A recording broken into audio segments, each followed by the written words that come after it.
اعوذ باللہ من الشیطان الرجیم بسم اللہ الرحمن الرحیم لم یکن الذین کفروا من اہل الکتاب والمشرکین منفکین حتی تأتیہم البینہ رسول من اللہ یتلو صحفا مطہرہ فيها كتب قيمة وما تفرق الذين أوتوا الكتاب إلا من بعد ما جاءتهم البينة وما أمروا إلا ليعبدوا الله مخلصين له الدين حنفاء ويقيموا الصلاة ويؤتوا الزكاة وذلك دين القيمة صدق الله العظيم رب اشرح لي صدري ويسر لي أمري واحلل عقدة من لساني يفقهوا قولي اللهم صل على محمد وعلى آل محمد وأصحاب محمد أجمعين۔ حضرات،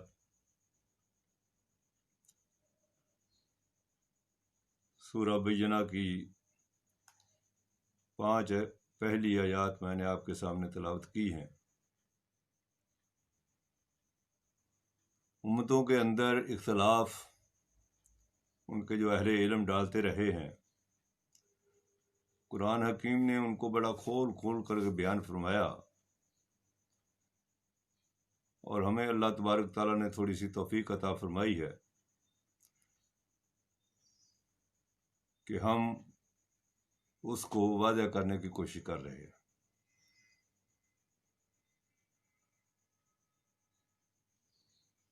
یہ جو آیات ہیں، یہ ایک تبصرہ ہے اہل عرب پر، جہاں حضور اکرم صلی اللہ علیہ وسلم تشریف لائے، اور ان کے اندر جو بنے بنائے تصورات تھے، ان جکڑ بندیوں سے وہ آزاد نہ ہو سکتے تھے جب تک کہ ایک بہت پرقوت قسم کا فکر نہ ہو اور ایک اسٹرانگ قسم کی قیادت نہ ہو۔ اس لیے کہ حضرت ابراہیم علیہ السلام کے دین کو انہوں نے بگاڑا اور اپنا نیا دین بنا لیا، جس کے اندر ایک گروہ بالاتر تھا اور ایک گروہ کمزور تھا، اور کمزوروں کو جکڑنے کے لیے مختلف قوانین اور مختلف رسومات جو ہیں وہ ایجاد کر رکھی تھی، اور اس کے لیے علماء کا گروہ تفرقہ بازی، تقسیم، ڈیوائڈ اینڈ رول کے اوپر عمل کرنے کے لیے وہ ایجنٹ کے طور پر بالاتر قوت کے لیے کام کرتا تھا۔ اس پس منظر میں ان آیات کا ترجمہ سن لیجئے۔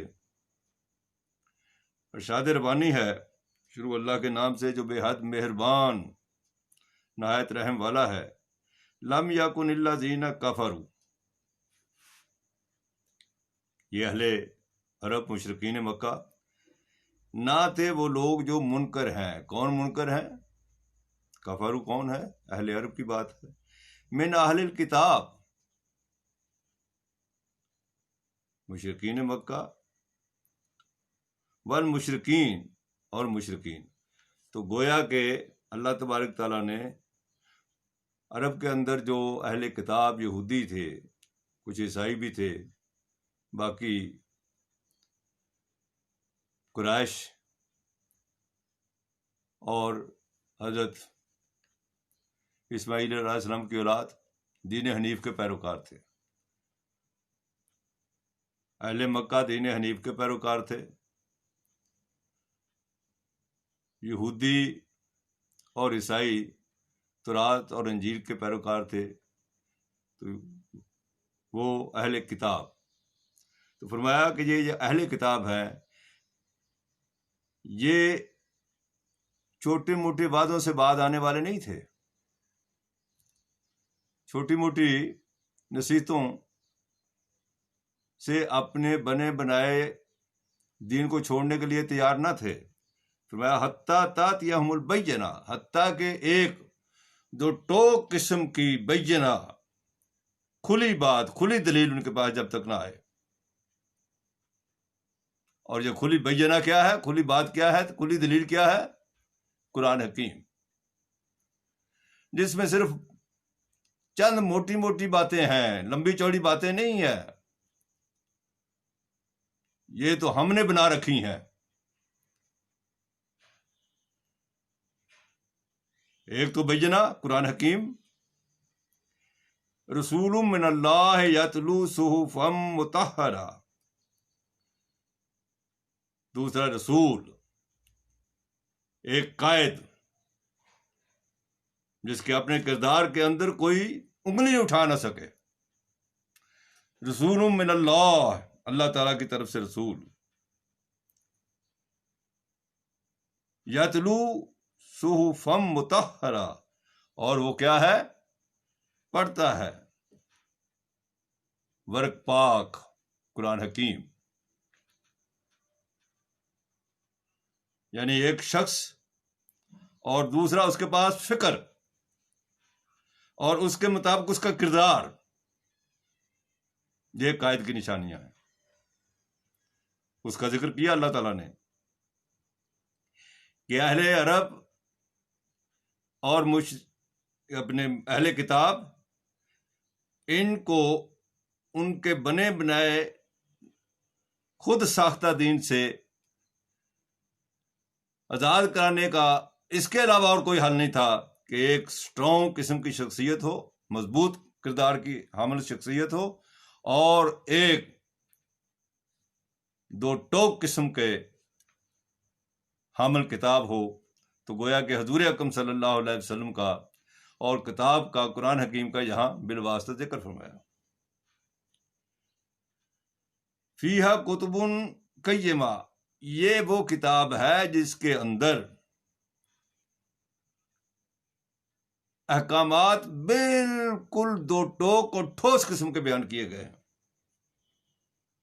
ان کا ذکر آخری آیت میں آ جائے گا کہ موٹی موٹی کیا ہے جن پر چل کر کے آدمی اللہ تعالیٰ سے ملاقات کے راستے پر گامزن ہو سکتا ہے. اب آگے جو ایک علماء کے درمیان قدیمی مرض ہے اس کا ذکر کیا گیا. کیا ہے؟ وما تفرق الذین اوتوا الکتاب، مسلمان ہی اکیلے نہیں ہیں جنہوں نے دیوبندی بریلوی اہل حدیثیت جو ہے وہ پیدا کی. یہ تمام مولویوں کا اور تمام دینی لوگوں کا، خواہ پادری ہوں، پنڈت ہوں، خواہ مولوی ہوں، کوئی بھی ہوں، ان تمام کا ایک محبوب ترین مشغلہ ہے کہ تفرقہ بازی پیدا کرو اور چند گروہ جو ہے وہ اپنے ارد گرد اکٹھے کر دو. اگر یہ اکٹھے ہوں گے تو پھر تو ایک ہی بڑا لیڈر ہوگا نا. یہ چھوٹے چھوٹے لیڈر بن گئے ہیں، کوئی میری بات کو پسند کرتا ہے، کوئی دوسرے کی بات کو پسند کرتا ہے، اور پھر وہ آگے ان کے ارد گرد اکٹھے ہو جاتے ہیں، پھر انہیں سے وہ چندے وصول کرتے ہیں، انہیں کے اوپر اپنی سیاست کو ہے وہ کرتے ہیں. تو لہذا تفرقہ بازی تو بہت ہی مفید کام ہے ان مولویوں کے لیے، پنڈتوں کے لیے، پادریوں کے لیے.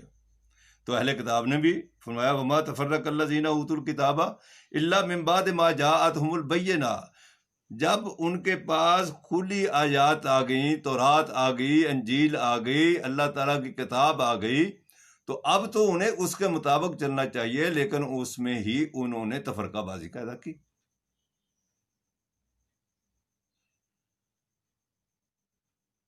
اب اگر انسان کی نیت صاف ہو، لائن آف ایکشن صحیح ہو،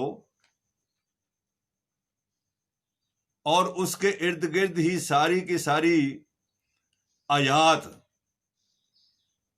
جو ہیں ان کی تعبیر کی جائے تو جھگڑا ختم ہو جاتا ہے. موٹی موٹی جو ہے وہ اللہ تبارک تعالیٰ نے اگلی آیت میں بیان فرمائی. وہ کیا ہے؟ وما امروا الا لیعبدوا اللہ. بھئی اللہ تعالیٰ نے اور کوئی حکم نہیں دیا لیکن یہ کہ بندے باننے اللہ کے. یعبد اللہ، عبد.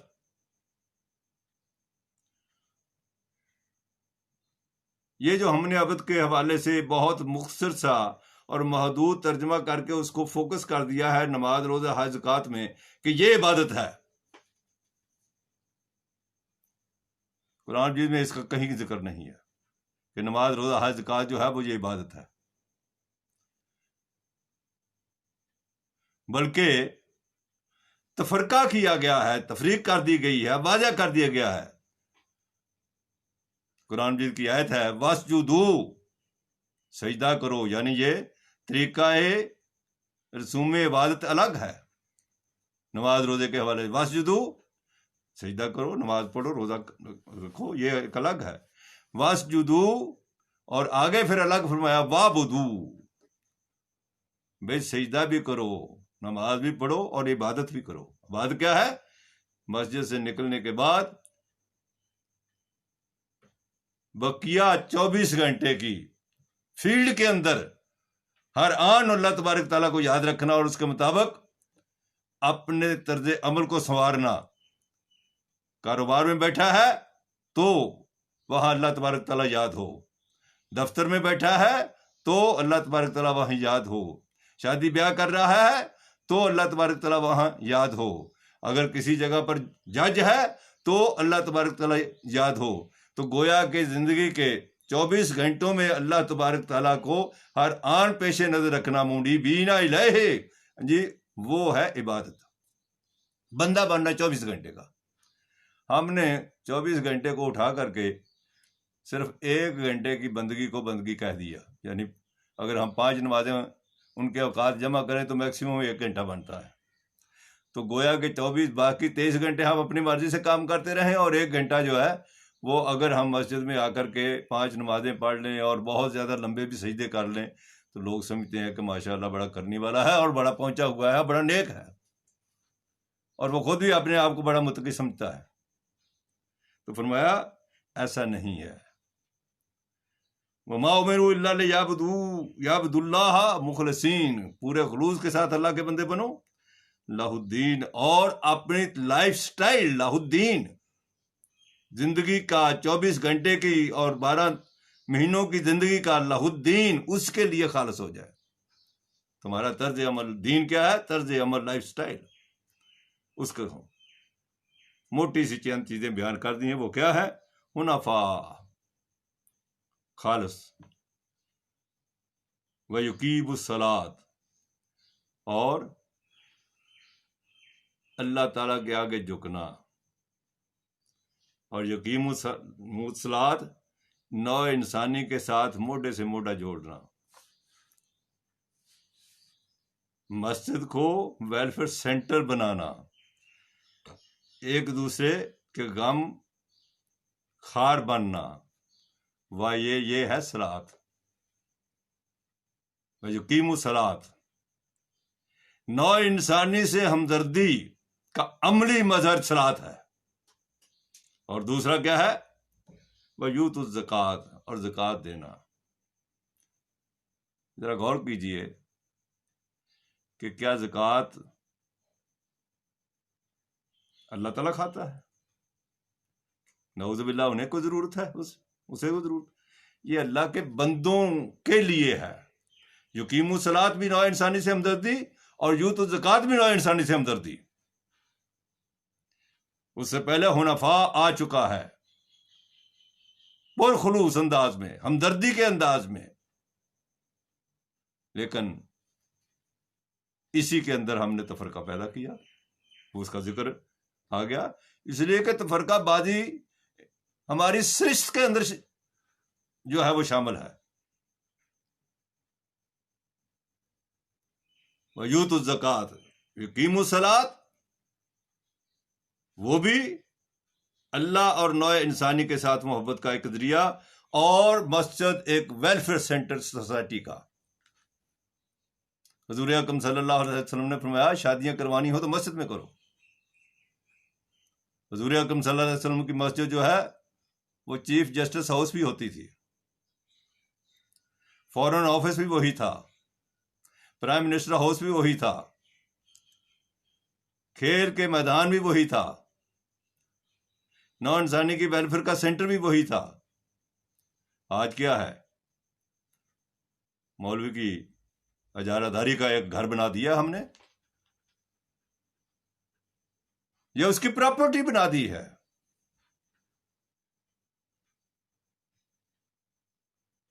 اور مسجد کا وہ منصب ختم کر دیا۔ تو یقیم الصلاۃ، اور دوسرا کیا؟ وَیُؤْتُوا الزَّکَاۃ، زکوٰۃ دینی، نو انسانی۔ زکوٰۃ کا مطلب جو ہے اپنے آپ کو بھی پاک کرنا، اپنے مال کو بھی پاک کرنا۔ اور مال پاک ہوتا ہے جب نئے انسانی سے محبت ہو۔ جب محبت ہوگی تو کم نہیں تولوں گا،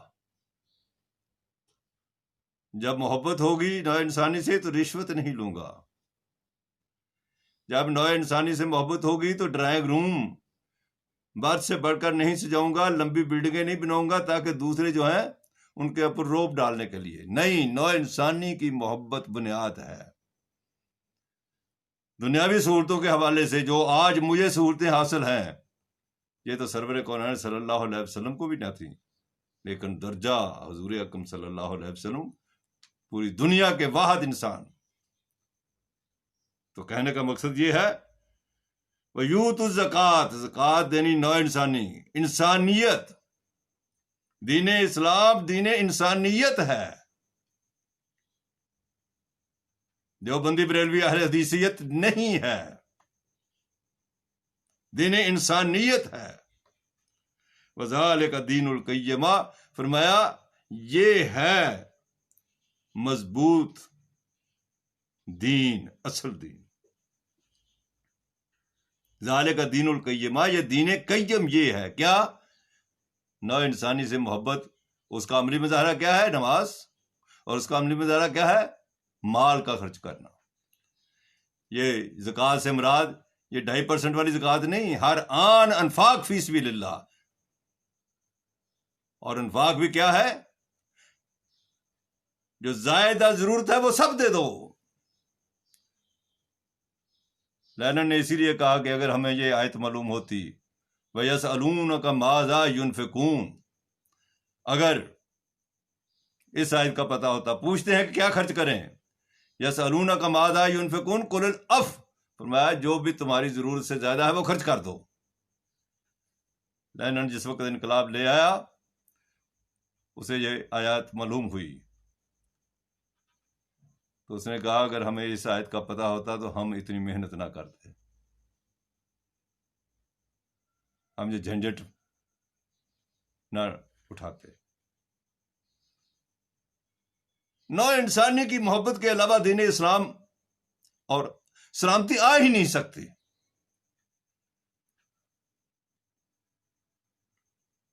لیکن سلامتی نہیں لانی، اس لیے تفرقہ لازم ہے، تفرقہ فرض ہے ان مولویوں کے اوپر۔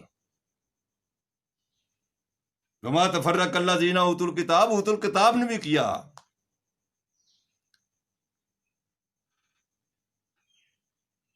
ہندوؤں نے بھی تفرقہ بازی کی، وہاں بھی بے شمار قسم کے گروہ بنے ہوئے ہیں، عیسائیوں میں بھی بنے ہوئے ہیں، یہودیوں میں بھی بنے ہوئے ہیں، مسلمانوں میں بھی بنے ہوئے ہیں۔